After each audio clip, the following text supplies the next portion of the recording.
Capítulo 15. Gerando pérolas. Este é o testemunho da Renata Ariane Costa Mateus. No dia 6 de setembro de 2018, acordei com minha filha Rebeca me chamando, dizendo que estava com muita dor de cabeça e muita moleza no corpo. Levantei e a levei ao médico. Chegando ao hospital, o médico disse que era uma gripe forte, receitou remédios e fomos embora. No dia seguinte, 7 de setembro, ela acordou novamente com fortes dores de cabeça. Então o pai a levou ao médico. Chegando lá, ela tomou soro com dipirona, mas não obteve melhoras. O médico pediu uma tomografia e um exame de sangue. Ela foi encaminhada para a sala de tomografia já dormindo. A partir dali, não conseguimos mais vê-la e nem falar com ela. Levaram-na direto para a sala de emergência. Foi quando a médica chamou meu esposo e lhe disse: "Infelizmente, o estado de saúde da sua filha é gravíssimo. Ela está com um coágulo em boa parte do cérebro e foi diagnosticada com leucemia aguda, extremamente agressiva. Está sendo entubada e ficará em coma induzido, pois se fizermos uma cirurgia para drenar o sangue, ela pode ter uma hemorragia interna e falecer no centro cirúrgico." Os médicos não podiam fazer nada, apenas o médico dos médicos, e era nele que depositaríamos a nossa fé e confiança. Começamos então a nossa luta de oração, crendo e declarando palavras de cura sobre nossa filha. Foram dias intermináveis de muita dor. Rebeca parecia estar dormindo, e mesmo sabendo que seu estado de saúde se agravava, não perdíamos a fé. Eu dizia toda hora: "Eu creio até o fim." Cada vez que a visitávamos, recebíamos notícias piores. O rim parando, as plaquetas que não subiam, e assim foram se passando os dias 7, 8, 9, até que no dia 10, segunda-feira, entramos para vê-la. Fechamos a cortina e começamos a guerrear e chorar, declarando o milagre. De repente, meu esposo disse: "Amor, é hora de fazermos a entrega." Eu respondi: "Como assim? Não aceito." Ele insistiu. Veio dele como Abraão entregou Isaque. Então, oramos e dissemos ao Senhor: "Seja feita a tua vontade. Entregamos nossa filha a ti." Nós entregamos a nossa primogênita a Deus e fomos embora. No dia seguinte, 11 de setembro de 2018, voltamos ao hospital no mesmo horário de costume das visitas, e quando chegamos, fomos chamados para uma sala. Naquele instante, eu ainda acreditava que os médicos iriam me dizer que havia acontecido um milagre.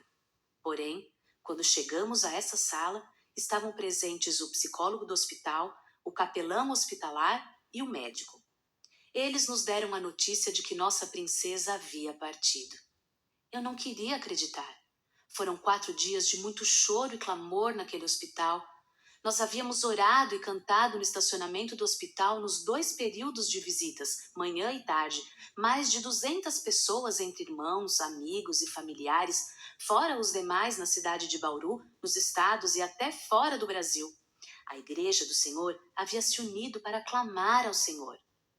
Ao receber aquela triste notícia, eu pensei: como sair dali e falar a todos que Deus havia recolhido a mais bela flor para o seu jardim, minha filha? Que sentimento de derrota! Havíamos pedido tanto, clamamos com tanta fé, até jejuamos e parecia ter sido em vão. O sentimento era de total frustração. Porém, fomos para o colo de Deus, de onde viria o nosso consolo. Somente Ele poderia nos socorrer. Ele respondeu dando-nos sua graça e sua força. O velório da Rebeca abalou a cidade de Bauru e regiões circunvizinhas. Passaram mais de 10.000 pessoas por ali, entre eles muitos jovens e adolescentes que estavam afastados do Senhor e se reconciliaram. Deus trouxe um despertar no meio deles. O sepultamento dela foi como o de uma princesa. Ela recebeu mais de 50 coroas de flores de todas as igrejas e denominações de Bauru.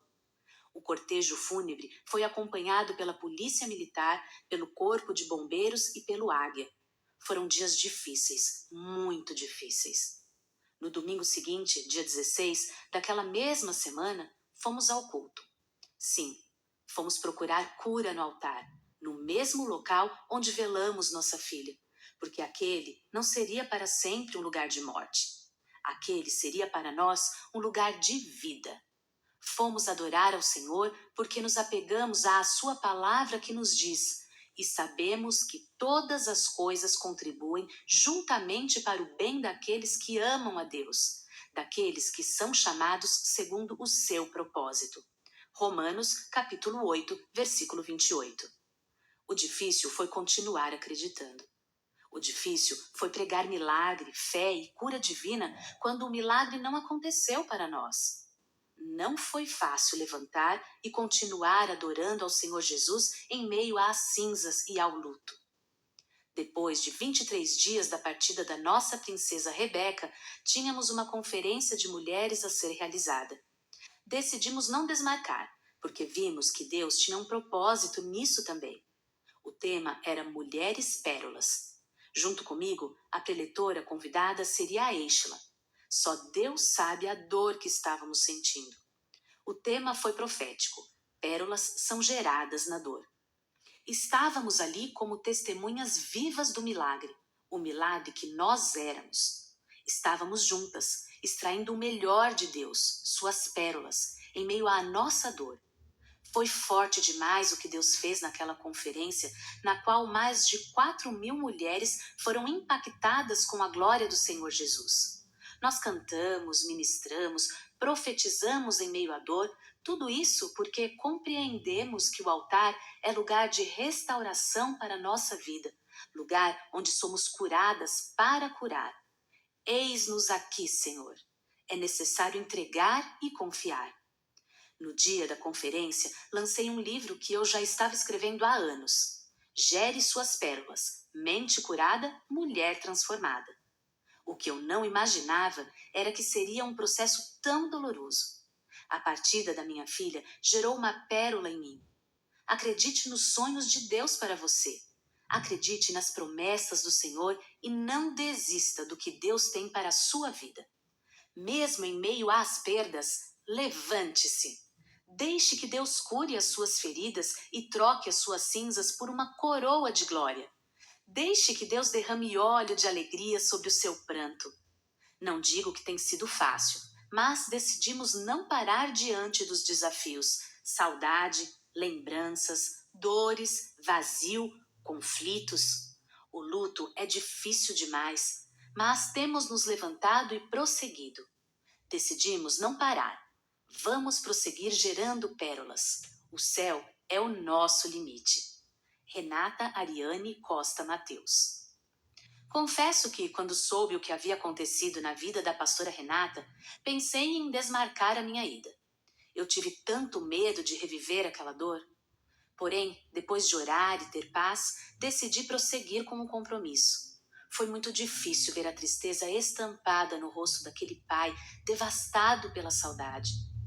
Foi duro abraçar aquela mãe, uma mulher tão especial, e ter que segurar o meu próprio choro, porque eu conhecia bem o tamanho daquela perda.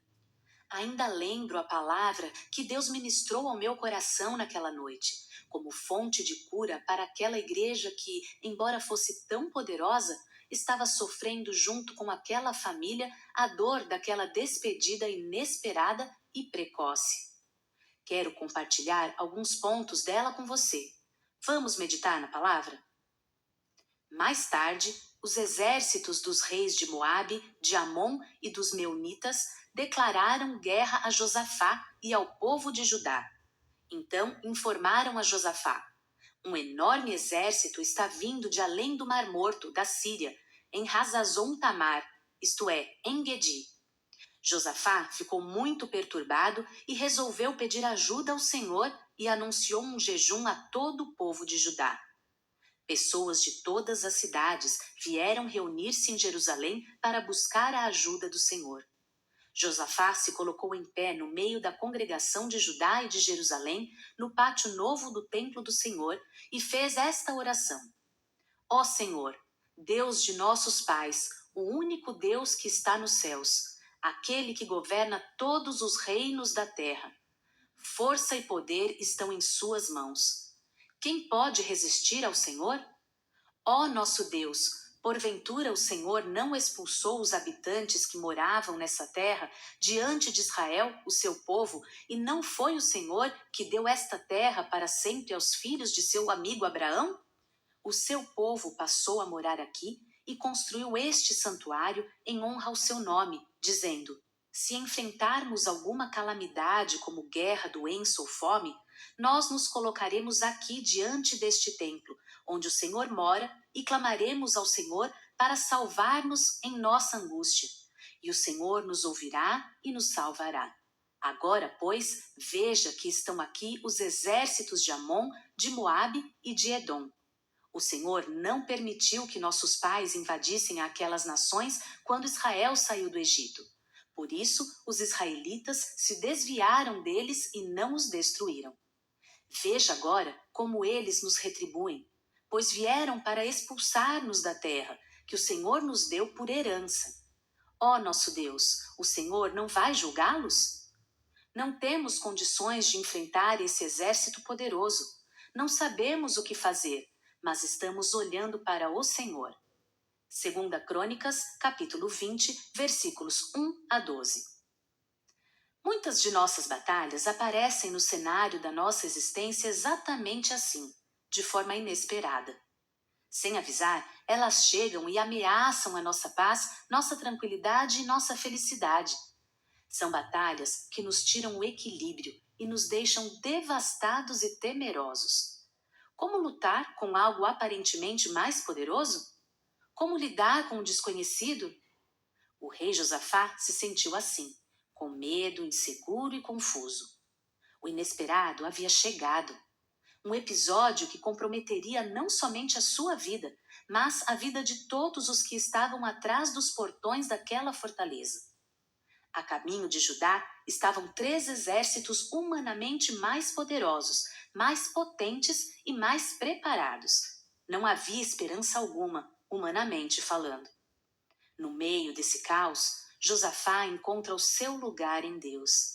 Vamos percorrer os lugares espirituais por onde ele transitou. 1. Lugar de quebrantamento e dependência. Se existe uma coisa que precisamos aprender na hora da batalha, é a chorar no lugar certo. O altar do Senhor é esse lugar onde as nossas lágrimas jamais se perdem. O choro é um recurso emocional tão poderoso que Deus entregou a nós, seres humanos, seus filhos. Precisamos fazer uso dele da maneira correta. Chorar por chorar não vale a pena. Nossas lágrimas precisam de um destino: o altar. Quem está sofrendo, com medo, sentindo dor, diante de ameaças de morte e no meio de uma grande adversidade, pode e deve chorar, mas tem que ser no altar, na presença de Deus. Se existe uma coisa que precisamos aprender na hora da batalha, é a chorar no lugar certo. A pastora Renata não buscou o altar do Senhor em vão. Ela foi conduzida pelo Espírito Santo. Com o coração quebrantado e contrito diante do Senhor, ela e seu marido reconheceram que o luto seria uma batalha grande demais para ser enfrentada em outro lugar que não fosse a presença de Deus. O altar não é uma câmara de tortura, é o nosso refúgio, um lugar de cura. Quando choramos na presença de Deus, Ele nos conduz no caminho da superação e nos dá estratégias eficazes de guerra, a fim de que alcancemos a vitória que desejamos. Renata precisava vencer a dor devastadora do luto. Qual é a sua batalha? Tudo aquilo que se apresenta diante de nós com um tom ameaçador, com aparência de devastação iminente e infinitamente maior do que possamos suportar, é a nossa batalha. Todos enfrentarão as suas. Nem mesmo os mais poderosos ficarão imunes. Josafá não era um rei qualquer.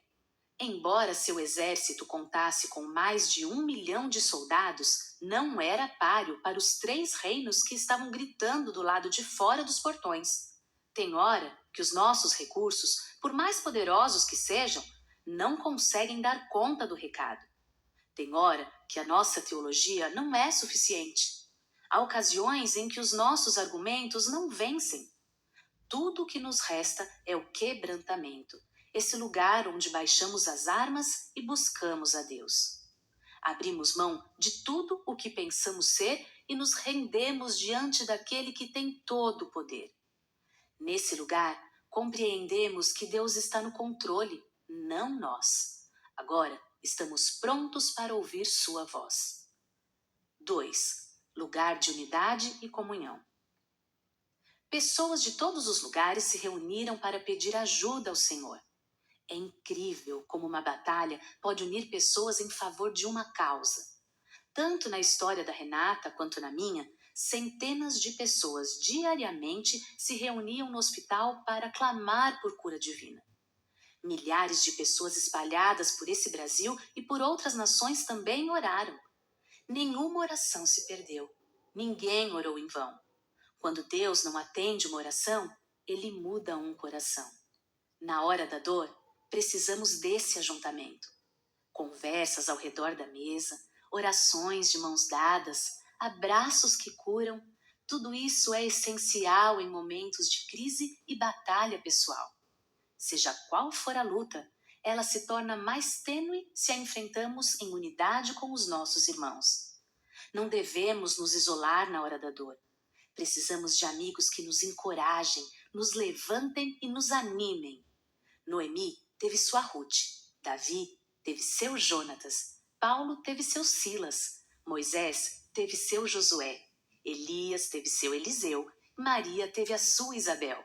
Você não tem que passar por isso sozinho. Não devemos nos isolar na hora da dor. Precisamos de amigos que nos encorajem, nos levantem e nos animem.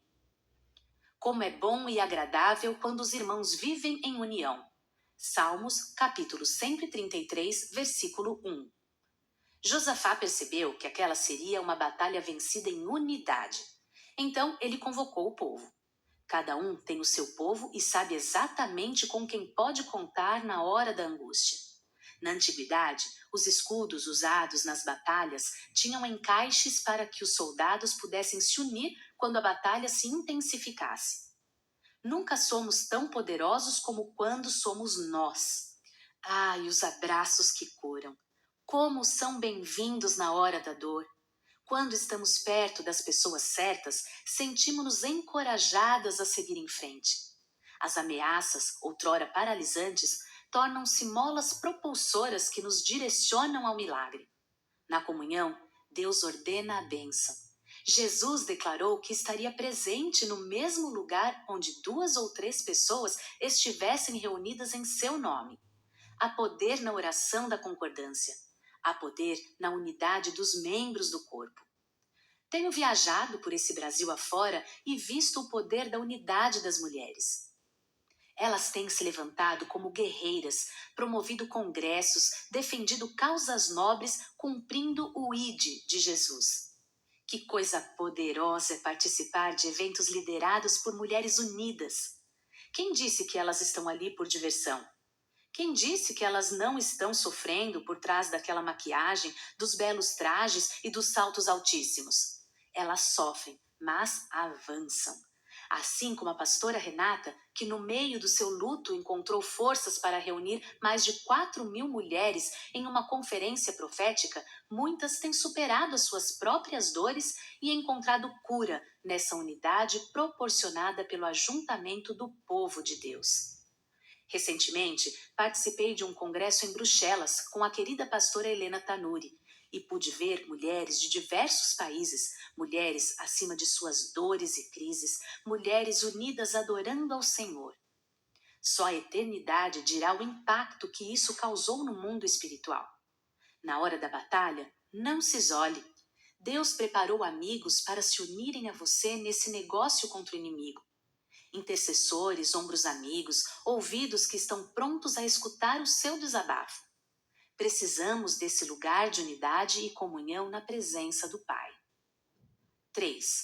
Lugar de oração. Jesus orou com o povo.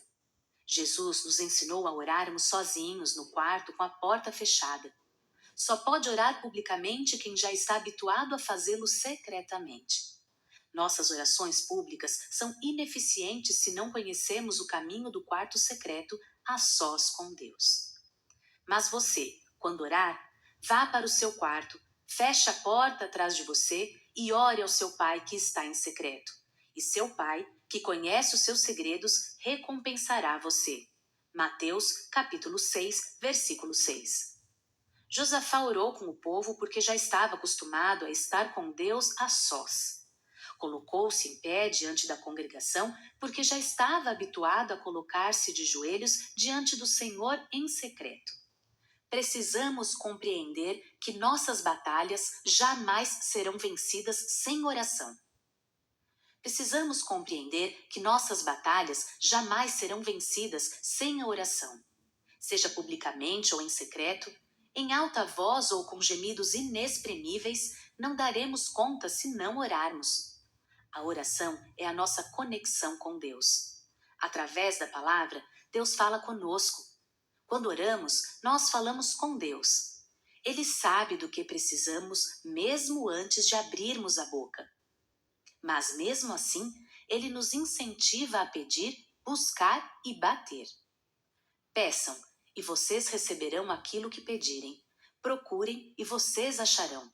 Batam, e a porta se abrirá. Pois todo aquele que pede, recebe. Qualquer um que procura, acha. Se vocês baterem, a porta será aberta.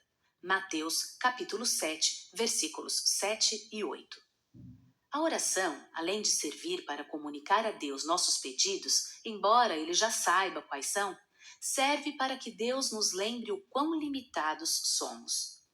Orar não é apenas sobre falar dos nossos problemas, mas sobre nos conectar com o Todo-Poderoso, aquele que está acima de tudo e de todos, aquele que jamais perdeu uma batalha. Quando oramos, o nosso foco muda. Josafá, ao orar, começa a enaltecer a grandeza de Deus, a proclamar seu poder e seus feitos. Quando reconhecemos a grandeza do nosso Deus, nossas batalhas pessoais diminuem de tamanho. Os olhos que enxergam a grandeza e o poder de Deus não conseguem encarar a batalha sob a perspectiva do medo e da covardia. É isso que a oração faz. Mostra-nos que não existem batalhas invencíveis se estamos diante do Deus verdadeiro. É por isso que na hora de nossas batalhas pessoais é essencial que encontremos o nosso lugar de oração. Orem no Espírito em todas as ocasiões, com toda oração e súplica. Fiquem alertas. Não desanimem e continuem orando fervorosamente por todos os cristãos em toda parte. Efésios, capítulo 6, versículo 18. Encontrei o meu lugar de oração dentro do meu closet, no apartamento onde eu morava no Rio de Janeiro. O chão ficava inundado com as minhas lágrimas. Éramos eu, meu Deus e minha playlist de canções de oração. Quando eu saía do closet, sempre havia alguém do lado de fora me esperando para orarmos juntos. Aquele apartamento se transformou em um entra e sai de gente disposta a se juntar a nós com um propósito: orarmos por superação e cura sobre a dor. E como aquelas orações foram respondidas! Até hoje, a resposta de Deus a elas nos mantém de pé. Na hora da dor, do luto, das perdas, das enfermidades, da devastação causada pelos fracassos da caminhada, precisamos orar crendo que Deus é dominador sobre todos os reinos e que em sua mão estão a força e o poder. Não estamos nos dirigindo a qualquer um. Ele é o único Deus. Não há batalha que ele já não tenha vencido na cruz do Calvário.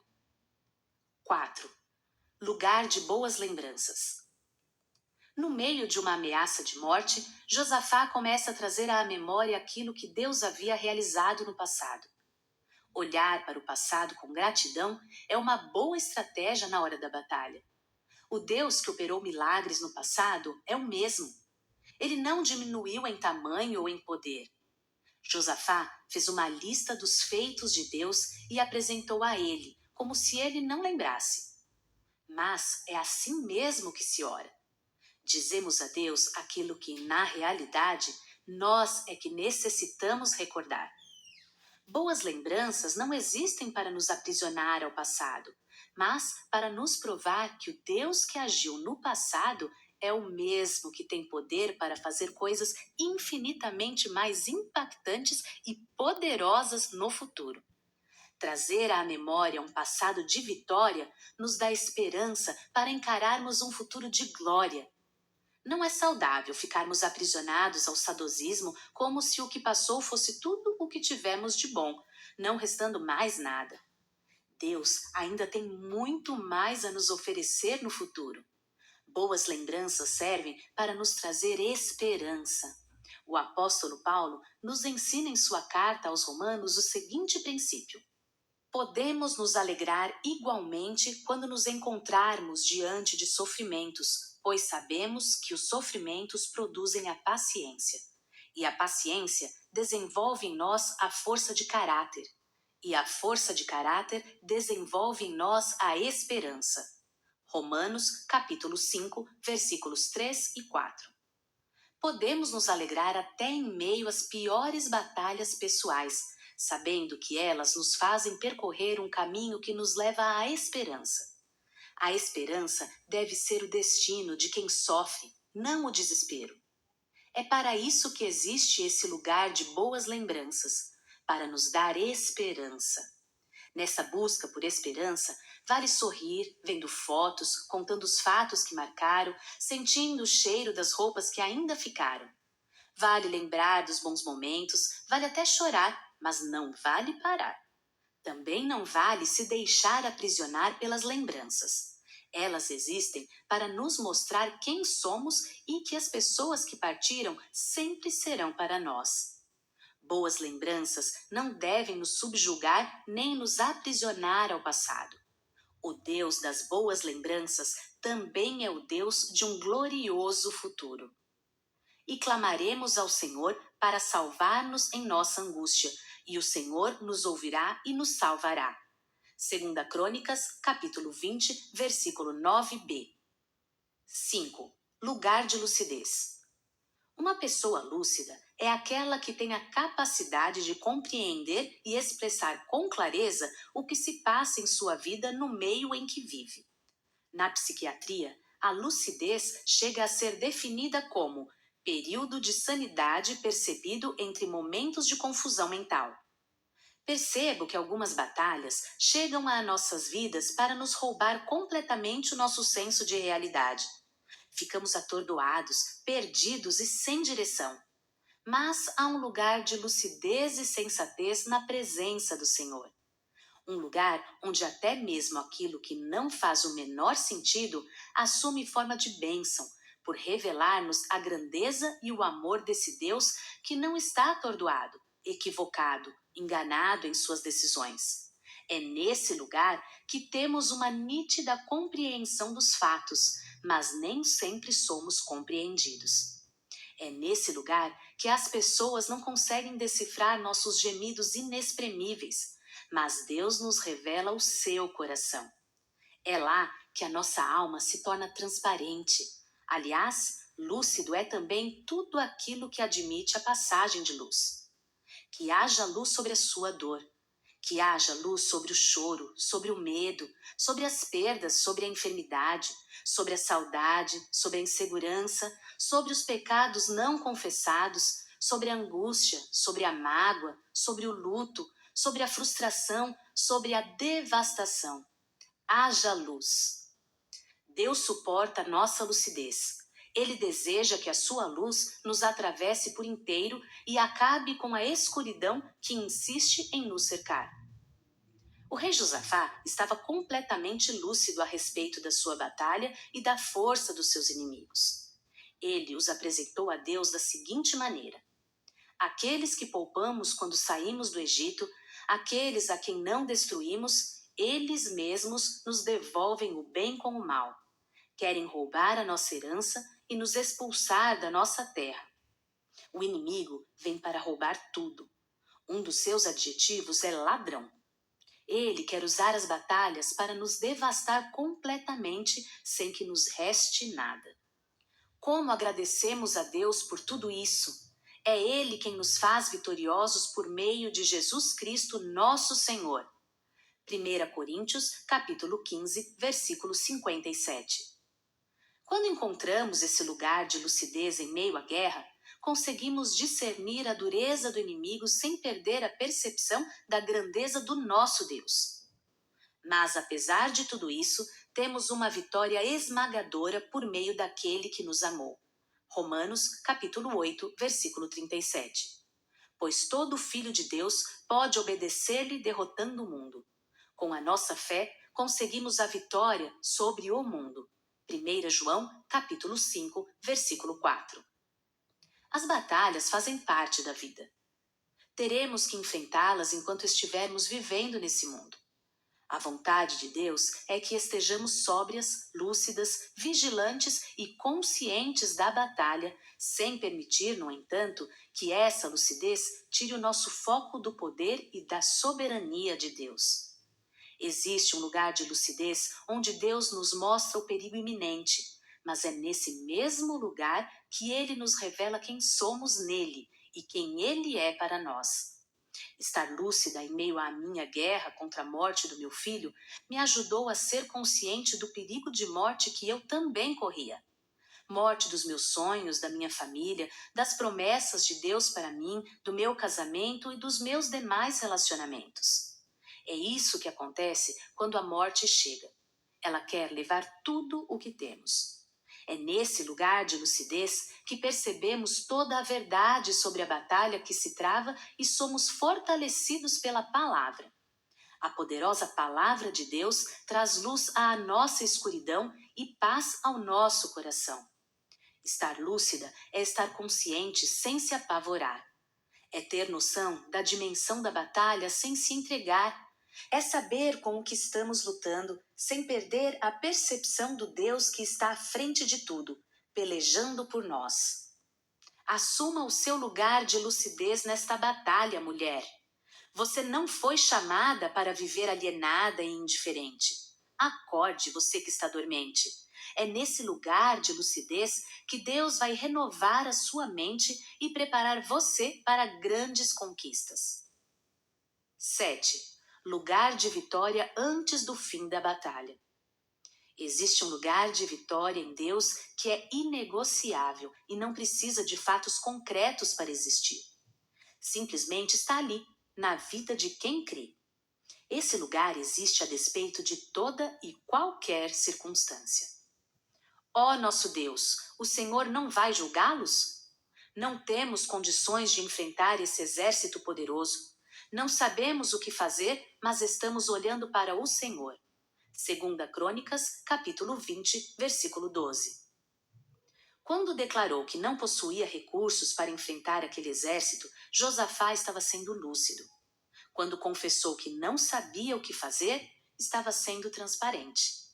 Porém, no momento em que declarou que seus olhos estavam postos em Deus, foi vitorioso.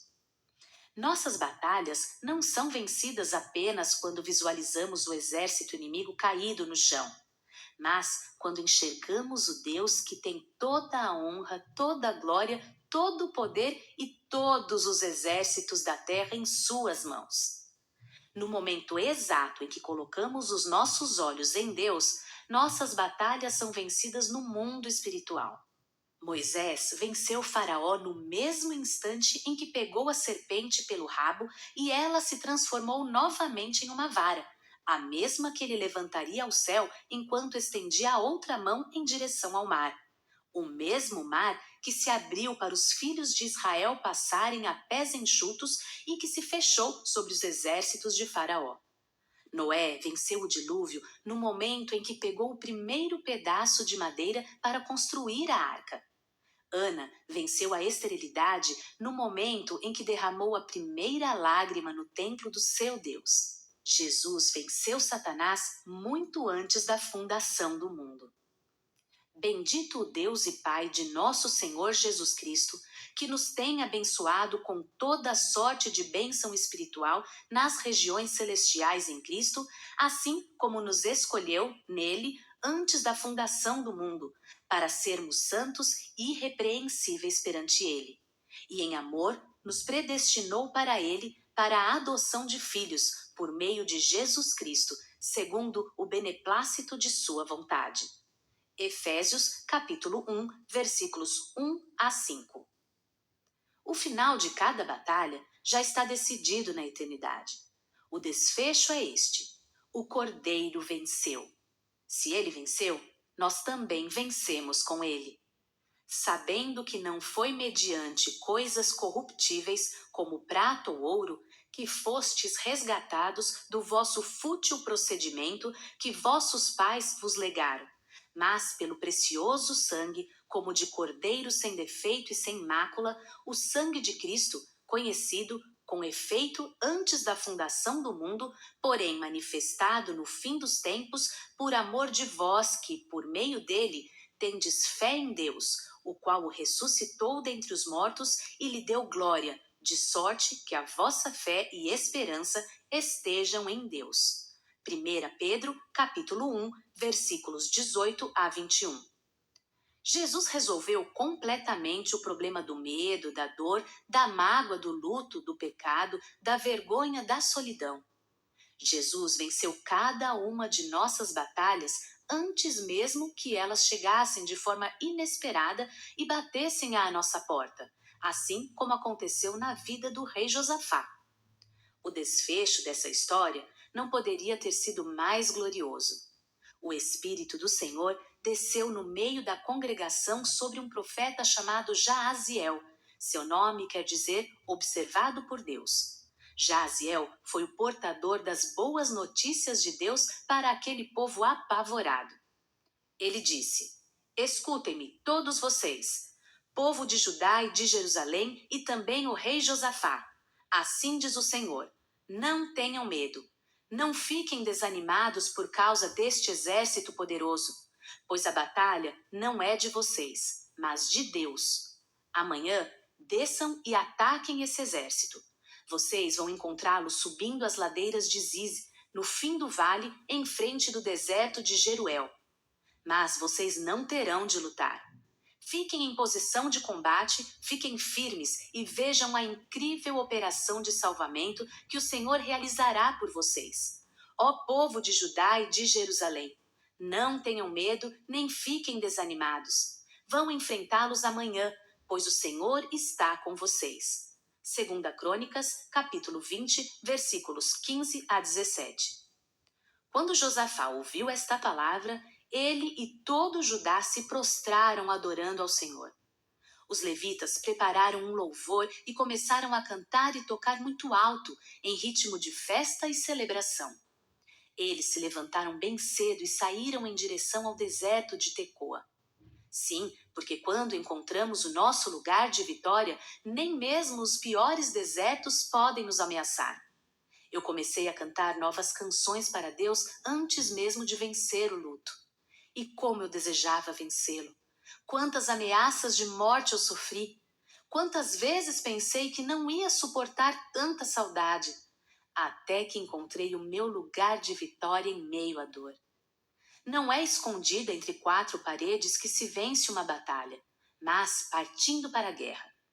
O rei Josafá, movido pela sua fé no Senhor, congrega o povo para dar-lhe uma palavra de encorajamento que serve para nós até os dias de hoje. Escutem-me, ó povo de Judá e de Jerusalém, disse ele. Creiam no Senhor, o seu Deus, e vocês terão sucesso. Creiam nos profetas do Senhor e tudo sairá bem. Depois de consultar os chefes do povo, Josafá nomeou um coro para cantarem ao Senhor e o louvarem pelo esplendor da sua santidade, marchando à frente do exército. Eles cantavam assim: Louvem o Senhor, pois o seu amor dura para sempre. 2 Crônicas, capítulo 20, versículos 20b a 21. Os vitoriosos se movem no compasso do céu. O céu confirma a atitude de fé daqueles que confiam nos métodos do Senhor. No momento em que começaram a adorar o Senhor, com júbilo, Deus colocou emboscadas contra os filhos de Amon, de Moabe e das montanhas de Seir. Os inimigos aparentemente invencíveis de Judá foram completamente desbaratados, derrotados, desordenados. Eles destruíram a si mesmos. Assim, Quando os homens de Judá chegaram a um local alto de onde se avista o deserto, até onde eles podiam ver, o chão estava coberto de corpos mortos. Não escapou nenhum só dos soldados inimigos. Segunda Crônicas, capítulo 20, versículo 24. Cada vez que uma batalha se trava contra nós, o inferno se enche de expectativa a respeito da nossa derrota. Cabe a nós assumirmos o nosso lugar de vitória antes mesmo que ela se torne visível. Fomos chamadas para frustrar todas as expectativas do diabo. Quando o inimigo encontra uma mulher de fé, ele já desconfia da sua vitória e trata de bolar uma estratégia para minar suas forças. Se até o inferno acredita que somos inimigas em potencial, por que não acreditaríamos em nós mesmas? Uma mulher de fé que se enxerga como vitoriosa sobre o medo, sobre a dor, sobre a doença e sobre a morte, não precisa de boas notícias para se ver como vitoriosa. Ela só precisa colocar os seus olhos em Deus e visualizar o reflexo da sua vitória. Assim como aconteceu na vida de Josafá, veremos todas as expectativas do inimigo jogadas ao chão.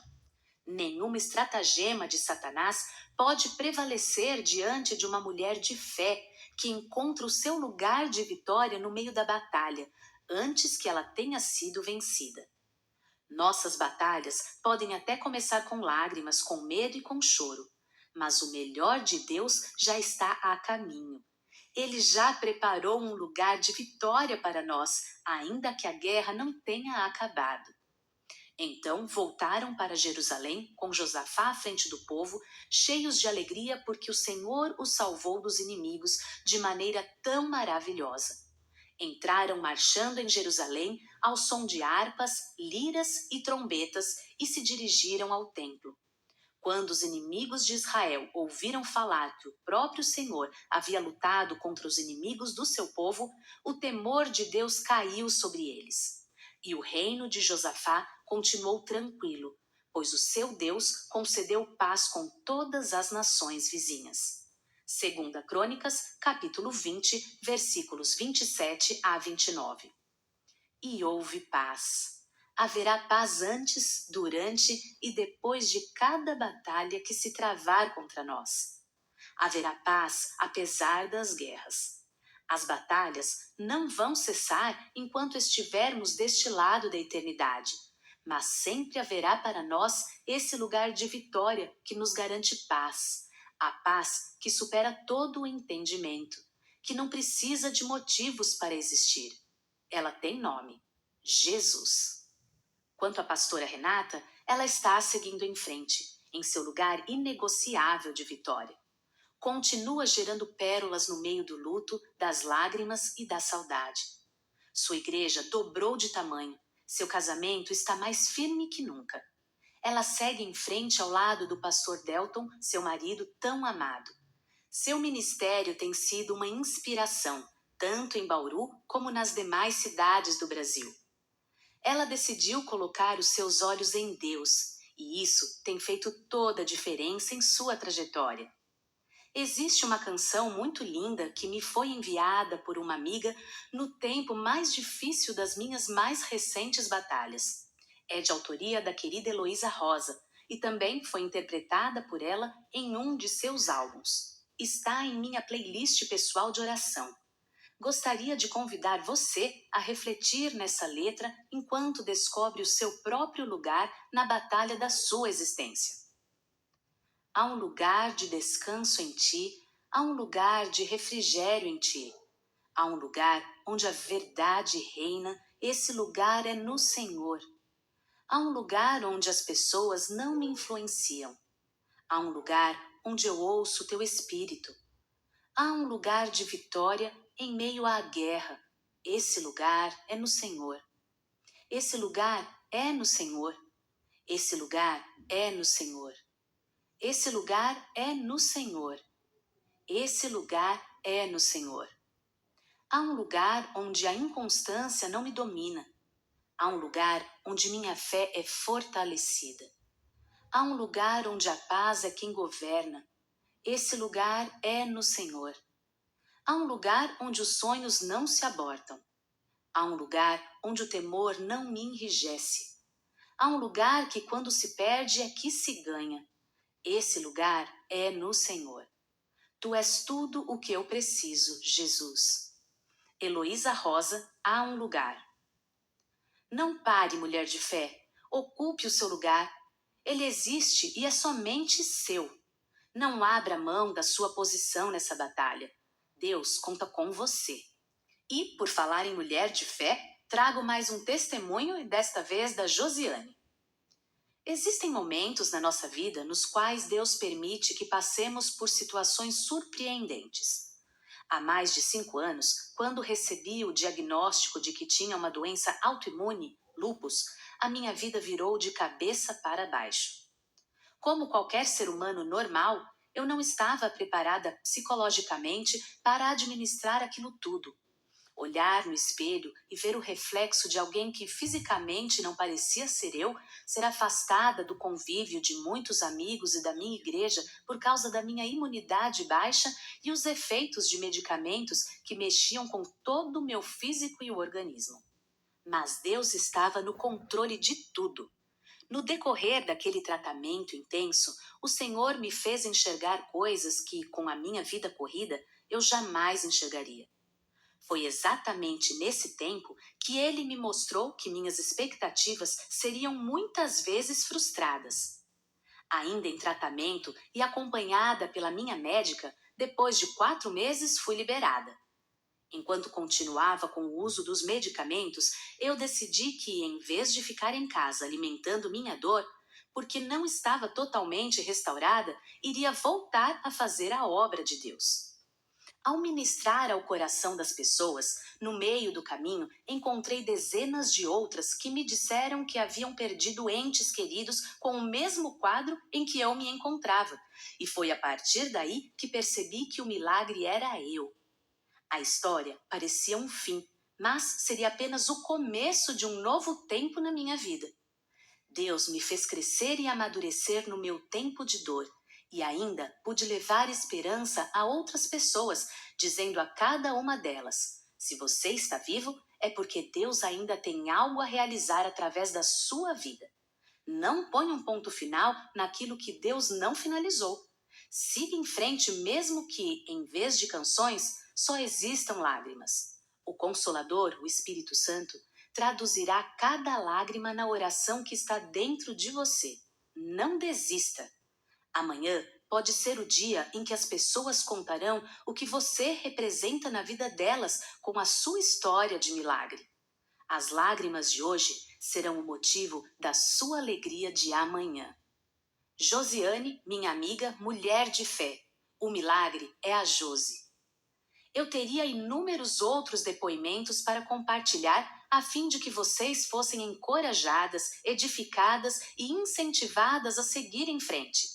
Infelizmente, não há espaço neste livro para todos os que chegaram às minhas mãos. Então, fique com esses que retratam a história de superação de amigas como a Josi, que convivem intimamente comigo, cuja vida tem me inspirado a seguir em frente acima das minhas dificuldades e limitações pessoais.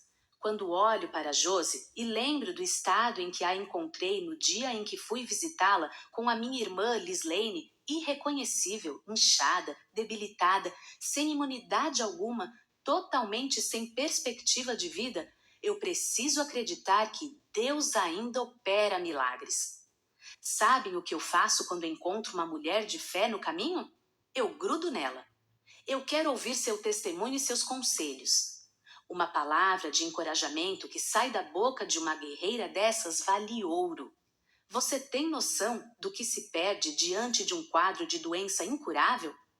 Perdem-se a perspectiva do futuro, a esperança, a coragem, a vontade de lutar, a disposição para continuar. A fé é colocada à prova sem dúvida alguma. Porém, quando alguém escolhe encarar uma frustração, seja qual for, sob a perspectiva da fé nesse Deus que, na maioria dos casos, não age dentro do nosso manual de conduta, mas sabe bem o que está fazendo, o resultado, seja qual for, é vitória. Porque todo o que é nascido de Deus vence o mundo, e esta é a vitória que vence o mundo, a nossa fé. 1 João, capítulo 5, versículo 4. Parafraseando. Esta é a vitória que vence o luto, a nossa fé. Esta é a vitória que vence as decepções e frustrações da vida, a nossa fé. Esta é a vitória que vence a saudade, a nossa fé. Esta é a vitória que vence as tempestades, a nossa fé. Esta é a vitória que vence a enfermidade, a nossa fé. Essa é a vitória que vence a própria morte, a nossa fé. Não estamos, em hipótese alguma, jogadas à nossa própria sorte. Quando perdemos o controle da situação, não significa que Deus perdeu junto com a gente. Quando estamos felizes, Deus não nos ama mais do que quando estamos tristes. O amor de Deus não varia de acordo com a nossa condição emocional, física, material ou mesmo espiritual. O que muda é a nossa consciência a respeito desse amor. Essa consciência é o que eu também chamo de fé, já que a fé é a certeza das coisas que se esperam e a convicção daquelas que ainda não podemos enxergar com olhos naturais. O amor de Deus em tempos de adversidade, o mesmo que nos sustenta de pé apesar do que não conseguimos entender, só se pode enxergar com os olhos da fé. É preciso ter fé para se ver amada por Deus em meio a enfermidades como as de Josiane e Bianca Toledo, em meio ao luto pela filha de 17 anos, como sofreu a Renata Mateus, ou diante de um quadro de abortos sucessivos e espontâneos, como aconteceu a Fernanda Brum. É preciso ter fé para seguir em frente depois de ter sido física e emocionalmente abusada, abandonada pelo pai, ter tido que lidar com a doença mental da mãe, perder um filho já formado em seu ventre, ter sido diagnosticada com esterilidade, abrindo mão, mesmo que temporariamente, do sonho de gerar, perder um irmão assassinado e mesmo assim não parar. Andréia Lima não parou de acreditar e, por acreditar, ela decidiu se cuidar. Por causa de sua fé em Deus e em si mesma, Andréia viveu o milagre de ser mãe. Depois de adotar um bebê, ela engravidou naturalmente 2 vezes. Além de se cuidar, foi cuidar de outros, ressuscitar os mortos-vivos que estavam rendidos e entregues às suas próprias dores. A fé é uma decisão. E Andréia, assim como as outras que citei, decidiu crer contra a própria esperança. É preciso ter fé para despedir-se de uma jovem mamãe que só viveu 47 anos e ainda assim cantar no seu funeral e inspirar a família e os amigos a pensarem na vida e no legado que aquela mulher deixou, em vez de focarem apenas na saudade que ficou, ressignificando toda a dor. Mas vale a pena ter fé. Até mesmo a ciência admite isso. A doutora Rosana Alves, a mesma que um dia superou o luto pela perda precoce de sua mãe, hoje é uma das neurocientistas mais conceituadas e preparadas que conheço, reconhecida, inclusive, nos Estados Unidos por suas habilidades extraordinárias, através das quais ela recebeu o seu visto de permanência naquela nação. Ela nos presenteou neste manuscrito com uma significativa e poderosa contribuição a todas as amadas e preciosas mulheres que desejam a cura apesar de seus traumas, mas ainda não fizeram uso de um método eficaz. Sigamos juntas, rumo ao momento final desse caminho que percorremos até aqui, e descubramos o que a ciência afirma sobre a cura de nossas emoções através da fé. Você vai se impressionar ao averiguar que esse método tão maravilhoso está ao alcance de suas mãos. Faça-me companhia só mais um pouquinho, e você vai comprovar isso com seus olhos naturais e também com os olhos do seu coração.